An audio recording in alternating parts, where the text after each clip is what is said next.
I was on a quest to awaken my gifts and get a better understanding of who I was. I was curious. Today I want to talk about spiritual aftercare. And I didn't actually think this was a thing until I started to experience a major shift after I went for certain energy healings. This started to happen in around about late 2023. So I wanted to know what these different modalities may do for me and how they may affect me. And I think it was after my transference healing session. Now, if you don't know what transference healing is, it's a modality that was created by an Australian woman, Alexis Cartwright, and she blends alchemy, light body activation, as well as ancient esoteric knowledge to help work with your energetic, physical, mental, and spirit body in the ways of assisting with spiritual awakening, DNA code activation, and clearing of energetic blocks. That's what I wanted to try out. And I met this beautiful woman. Her name was Raylene by chance. I was at my place of work. I worked in storage. And as part of setting up a new lease agreement, we need to get the contact information because to send them invoices and updates about their unit. I got her phone number, I got her full name, and then as I got her email address, it had the word healer in it. And of course, me being a curious person and I love to connect with people, I asked her, well, what kind of healer are you? And then she mentioned I do something called transference healing and a master practitioner of it. And then I talked about spiritual gifts and awakening, and she said, well, this can actually help assist in that. There's no guarantees because your soul only gets what you're ready for. But there is a possibility of you awakening that aspect of yourself. I was just like, sign me up, yes. And 2 weeks later, I booked in with her. The session went for about 2 hours long. It's a no touch. There's no physical touch. She sits in a chair opposite you. You're either seated in a chair or you're lying in a bed. And for this instance, I was lying in a bed, channeled a certain color for the bed. It was purple. And she said that she was told by spirit that she needed to use purple. And she had all these crystals underneath the bed as part of the session. So she created a crystal grid. And then she sprayed this aura spray over me to cleanse my auric field, and I just lay there. And I can't even remember if music was playing or she led me through a meditation. I just entered into this intense trance-like state, and it felt like there was like a whirring sound, like a zzz. And as I lay there, I could just feel my body just flame up. My whole body had this heat just moving through it in surges. I could also feel my stomach at one stage gurgling, and I felt a little bit nauseous to the point where I wanted to tap out. And that just went on for what seemed like ages. And then there was some pleasantries. It's all a bit of a blur. But once I'd come out of it, I felt like something had definitely shifted, but I didn't know what.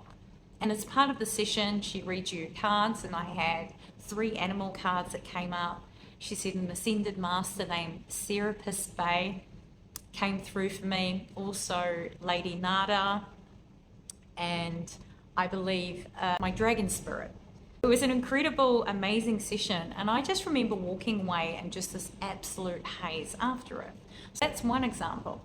Then the next example was that I really wanted to share the spiritual kind of world with my partner, because he's not that way inclined. He's definitely open-minded. I thought, what better to introduce him into sound healing, because he is a music producer and he loves sound. He loves working with music, and he's very receptive to that type of modality. I thought this would be a great non-woo-woo journey for him to try out. And as it happened, there was a couples session available with a sound healer on the Gold Coast named Jen, who is excellent, and she used to be in the corporate world and then had her spiritual awakening, and she went down this big path of understanding who she was and what her gifts are. And she works with drums, she works with cymatics, she uses her voice, she's practiced in shamanic healing. And we both went along to the session, There was a plain bed, and then there was a bed that was connected to a machine that would play certain vibrations to help with the chakra balancing. I remember just lying there, and again, I was feeling incredibly uncomfortable. And at one stage, she put this massive crystal bowl, singing bowl, on my stomach, and I remember feeling really uncomfortable. And I was resisting something. I wasn't really surrendering to the process, because I have mentioned before in videos I have slight control issues, because when I was younger, I was a little bit more experimental with substances. I didn't honor them, I abused them. And as a result of that, I had some very bad experiences. And I now know, looking back on hindsight, that that was my soul saying, you are playing around with something that you don't understand, to the point where I still have PTSD around those experiences, which I'm working through. Even alcohol or going under general anesthetic freaks me out, because it's me not having a control over my system. For me to surrender to experiences that make me feel uncomfortable can be quite hard. Anyways, we finished the session, we had a card reading, we had a real good little chit chat and exchange. My partner walked away going, wow, that was amazing. And I walked away feeling slightly queasy, and I thought, well, I haven't really eaten much today. Maybe we'll go for a meal. Had our food, and I still just felt off, and I was like, I need to go home. As it happens, I ended up having a purge of the intestinal kind. I felt a little bit better, but for the next 3 days, I just felt completely wiped out. I felt off, I didn't feel good, whereas my partner was the opposite. He felt amazing. And I was just like, what is going on? Like, he had a blissful experience and reaction, and I feel like shit. And this was the second session that I'd had where I walked away feeling like, did I do something wrong? Is something wrong with me? Like, why am I not feeling blissed out and amazed like so many of the testimonials said with all the different modalities? And I just thought something was seriously wrong with me. It wasn't the only session. I had a handful of other sessions, such as ancestral clearing and Reiki, where I literally came off second best. I actually felt worse after the session than I did before. And again, I walked away going, what is wrong with me? And it wasn't until I did my Reiki 1 and 2 this year, where after both sessions, I ended up getting really sick. After Reiki 1, I developed this really weird virus. I thought it was COVID, where I just felt like I had just such flat batteries. I lacked energy. I'm a gym person. I go to the gym quite regularly. It's part of my whole lifestyle. And I found myself not being able to have the energy to go and lift weights or jump on the bike. And sometimes I even struggled to go for my daily nature walks, just because I felt like my body was just heavy. And then after Reiki 2, I developed this really bad cough and a sore throat. No other symptoms other than feeling fatigued, having a gunk in my throat that I constantly felt like I needed to clear. My heart was also on fire. I was getting heart flutters and random anxiety, and I was just like, what is going on?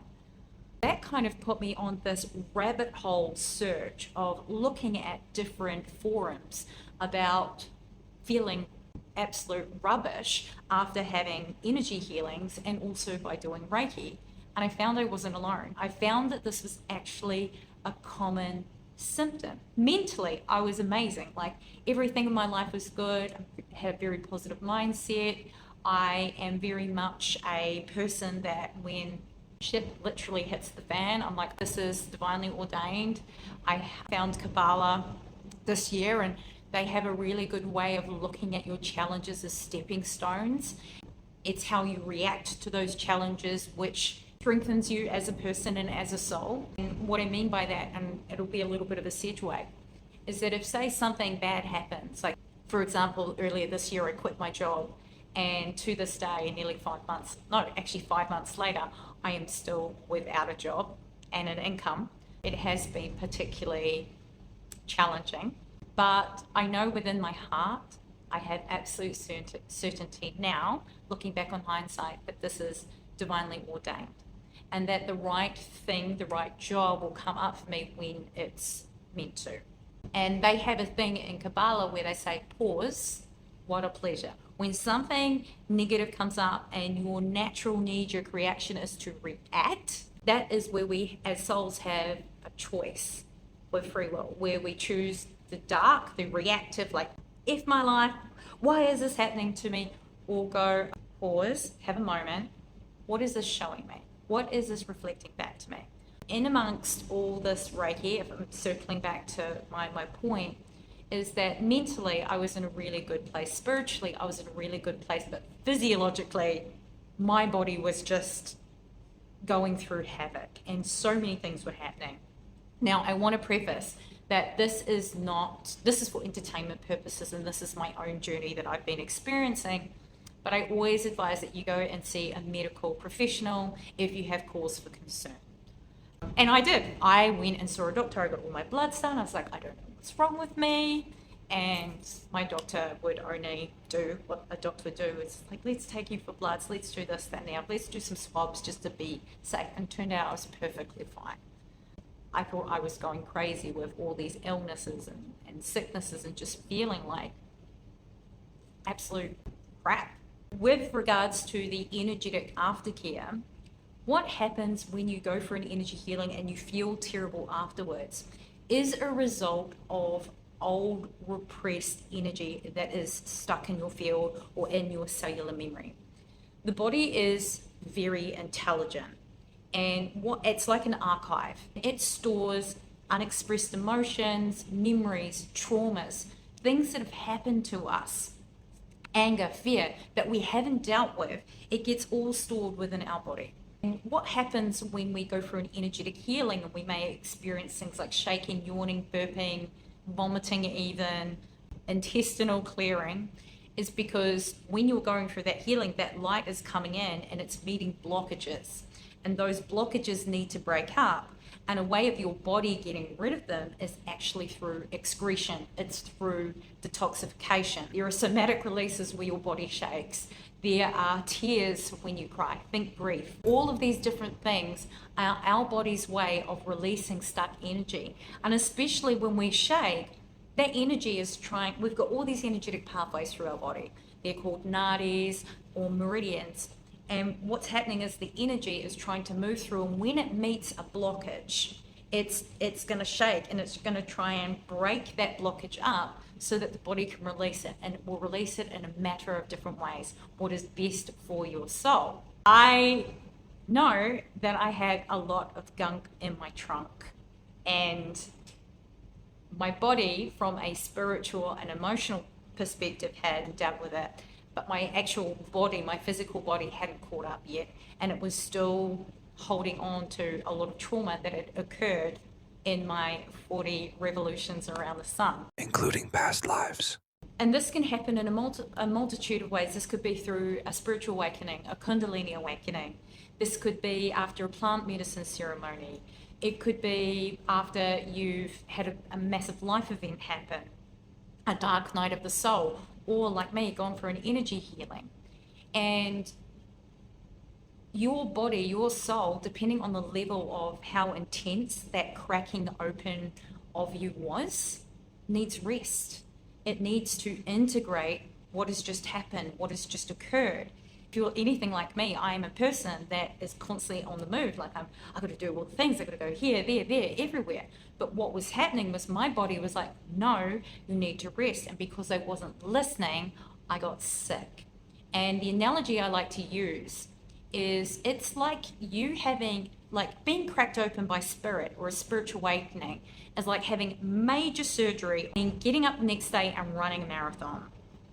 You just wouldn't do it because your body needs time to integrate. Your body needs time to rest and allow what has happened to it to recalibrate and settle in. Like your mind might be going, no, I'm good to go, but your body still needs to play catch up. And because our body is the most densest part of ourselves, it's a little bit more slower and we need to honor its timing. This next part, I'm going to talk about certain things that you can do for yourself to help with these processes if you were feeling like you've just been hit by a cosmic bus.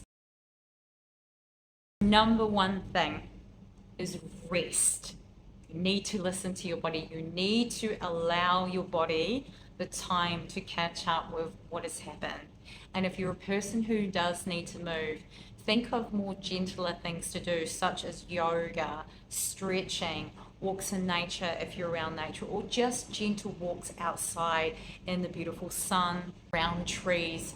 And if you can go one further, ground yourself by taking your shoes off and connecting with the earth. Mother Earth has negative ions and has this beautiful energy which helps literally ground us, bring us back into our bodies. Because especially when we're working with higher energies, higher spiritual energies, which are the cosmos, we can get too caught up in here and we can feel almost sometimes disconnected from our body. And by grounding, by connecting with Mother Earth, leaning up against trees, walking barefoot in the sand, that helps us bring us back into our body. It brings us back into the present moment. And another way of doing this is something that I learned in an intuition class with this incredible spiritual teacher named Gazelle Lowe, known as Bondi Guru. She talks about feeling into your body, feeling into the sensations of your body, and just tuning in. And it might be you're just focusing on your pointer finger, and you might just sit there and focus on your pointer finger, and then you might move to your other pointer finger. It's about creating awareness in your body and actually anchoring yourself in. Again, first, number one, rest. If you can, listen to your body, gentle movement, sleep, don't feel guilty about it. And if you're a person that needs to go to work and you can't take any sick days, you've got kids, just try and find as many moments as you can to just focus on yourself and just take a deep breath in. Just a quick 2-3 minutes. Breathe in through the nose, exhale throughout the mouth. Do deep belly breaths, and all about coming back into your body, just grounding and listening to it and tuning in. The other aspect would be hydrate. Drink water, because when you are going through an energetic clearing, it's like going for a massage. Often they would say drink water, and actually I went for one on Sunday and I had the spitfire of a woman named Anne. She was tiny, but she was mighty, and she actually educated me. She said, look, we did a lot of deep tissue on your body. We broke up a lot of debris, a lot of knots in your system, and you need to drink water in order to flush the debris out. And water is intelligent. Water is something that us humans need and we're comprised of. So it's very important to drink a lot of water to flush yourself out and hydrate. But I'd also encourage you to maybe put some either Himalayan salts, Celtic sea salts in there for hydration. Just having water, sometimes it will flush out the good nutrients. So it's very important to maybe have some salt or a form of electrolyte in your water as you're drinking, just to make sure that your body is getting the best that it can. Also, lemon water. Lemon water is really good for your body as well. That is something that I would encourage also. Next on the list is eating grounding foods such as root vegetables, higher vibrational foods, which basically only have one ingredient or from the earth and not made from man. Ideally, when you eat those kind of foods that really nourish your soul, that will help you with the healing and integration process. Because if we eat more junk food, and I am so guilty of this, junk food doesn't really have life force, or it doesn't really have a vibrational energy, and it can often put more stress on our body when we're eating it. Number 4 would be salt baths. If you are lucky enough to be able to have a bath in your home, because I know a lot of apartments aren't made with baths nowadays, having a salt or a magnesium bath would benefit you a lot. What salt has a tendency to do is it absorbs any negative energy, and I've been told that pink Himalayan salt can actually cleanse your auric field. It kind of renews you in a way and takes away anything that is not serving your body. And what magnesium does is it naturally relaxes your muscles and your body, because when we've been in a fight or flight state, or we've been in a very tense mode, magnesium has a tendency to help relax our muscles, and we heal best when we're in a relaxed state. That's why most of our repair happens when we are asleep. Now, if you can't or don't have access to a bath, you've got the ocean, which is like nature's gift.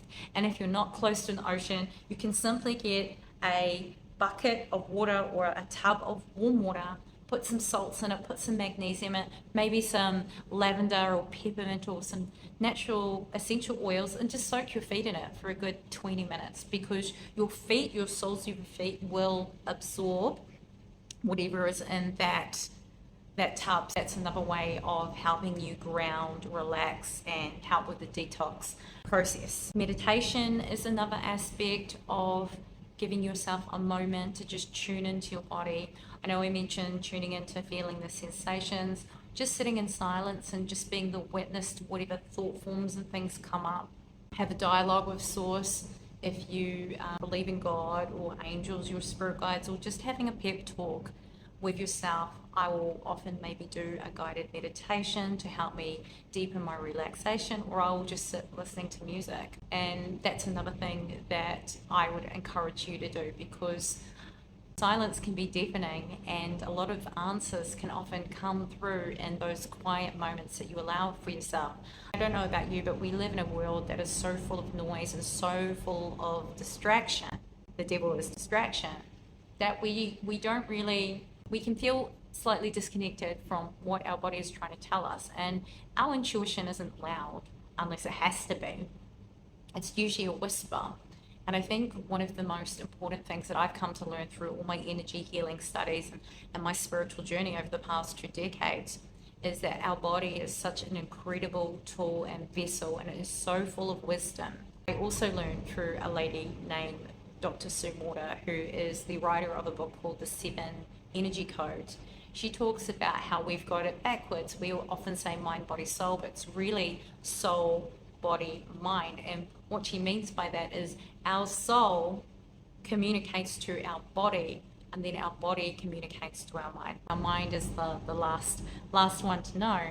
And often we know when something's off. Our energetic field interacts with something, and then we all of a sudden go, oh, something doesn't feel right here. And that's because your spirit, your energetic field has interacted with a certain energy or a space that doesn't feel right, signals it to your body, and then your brain catches up. Meditation is a really good way of tuning into your body and your spirit and just go, are there any messages for me here? So that's another aspect of spiritual aftercare. And it pays to just be kind to yourself. It's an act of self-care, it's an act of self-love. It's just to allow yourself some time to just chill in amongst the noise. These are things that I have integrated into my own routine after experiencing spiritual detox symptoms, and they've helped me so much. So far we've covered how rest is so important and listening to your body and just allowing it the time to integrate. I've talked about grounding and going in nature, and if you can, going barefoot, salt baths or foot baths or magnesium salts as well. I've talked about the importance of hydration, to allow the water to help flush out any of those toxins, as well as eating nourishing foods, because that's supporting your body in the healing process, as well as meditation, light stretching.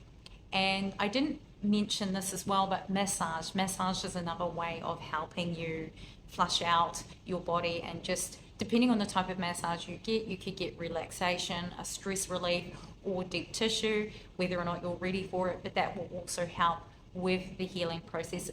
It's learning to be kind to your body and actually listen to it, because it's incredibly intelligent. And when we really work with it, we're going to benefit much, much more, and we're going to speed up the healing process and the integration process by doing this. And I'm going to put this in here. Sometimes your healing and you feeling better may take a little bit longer than you would like it to, because the divine or source is wanting you to really sit still and be in this liminal space, this moment between moments, because maybe you're a person that has been going hard for such a long time that it is giving you the space to really just slow down and rest. It's kind of like that metamorphosis phase where a caterpillar is in the cocoon and it's breaking down into this goo. It's not a pretty process, but you can't cut open the chrysalis and the thing will just die. It needs to go through the breaking down and then the building up. And that's kind of the phase that you're in. You're kind of in that cocoon phase. You're in between the caterpillar, and the butterfly. And it's very important to honor your timing. It's kind of like if you think about the macrocosm, microcosm, as above, so below. The earth goes through seasons. It goes through summer, winter, autumn, spring. Your body, your spiritual journey is going through the same thing. And this period of healing might be your winter phase, where you've got to go into hibernation to allow what's just happened to integrate. Another thing that I would offer you would be journaling. Journaling is a great way of getting energy out as well, and writing it down on paper. Singing and humming also help with the nervous system also. And one of my favorite aspects of spiritual aftercare is doing things that bring you joy, doing things that make you light up, such as listening to your inner child. It might be painting, it might be doing poetry, it might be baking, it might be watching, and this is one thing that I've been doing. I've been watching old Disney movies and some of the newer live action ones, such as Cinderella and Beauty and the Beast. I've been watching those shows that kind of bring me back to my inner child, and I felt like that's really, really helped me energetically wise, because part of your soul's diet and what you're exposing yourself to does contribute to your vibration. And when we watch dense, heavy shows that have a lot of horror, gore, blood, nefarious stuff that's going on, that can actually weigh us down and keep us in a dense, lower vibration. But when we expose ourselves to things that are light and happy and fun and bring us joy, that actually helps contribute to the raising of our vibration. What you're exposing yourself to, such as music, such as television, what you're reading, all contribute to the process of your raising your vibration, healing, and ascension. Another thing where following your joy is, you might really want to go and get an ice cream. Go and get that ice cream. Or you might want to go and take yourself out on a date to a cafe or to the movies. Do it. These are little simple things that you can do for yourself that will contribute to this whole spiritual aftercare, because it can be a very shadowy thing. And it's really important to do things that make you happy, no matter how big or small that they are. They are all adding to this whole spiritual process. So bring it all home. What you are actually going through is a recalibration of your energy body, your nervous system, your light body. We are getting rid of old programs and blocks that no longer serve us, and they have to leave the body in some way, shape, or form. And there are a myriad of ways that our body is going to release those things. The thing is, with the spiritual path, it's never linear, and it's not always sunshine and rainbows and angelic choirs. Sometimes it's muddy, it's messy, it's dirty, it's dense, but it's all part of the process and the journey. And I have a saying, you grow in your lows. And so much truth to that. I know that there have been a lot of low points in my life which felt like hell at the time, but looking back in hindsight, I needed to go through those things in order to become the person that I am today. And looking back, I'm grateful that those things did happen, because I don't think I'd be this far along in my own personal journey having not experienced those things in my life. If you have any questions, as I always ask,